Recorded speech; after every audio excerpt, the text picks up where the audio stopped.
প্রকার হইও না, আলেমকে হিংসাকারী, আলেমের বিরুদ্ধে বিদ্বেষকারী হইও না। উচ্চস্বরে বলি সুবহানাল্লাহ।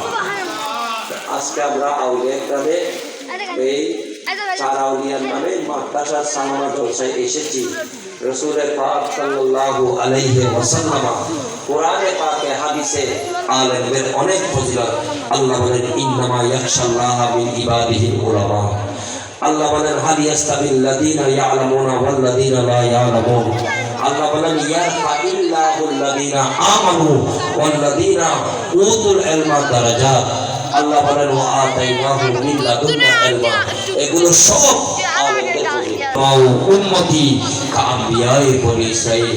আমার উম্মতের এক একজন আলেমের পজিশন হলো বনি ইসরাঈলের নবীর পজিশনের মতো।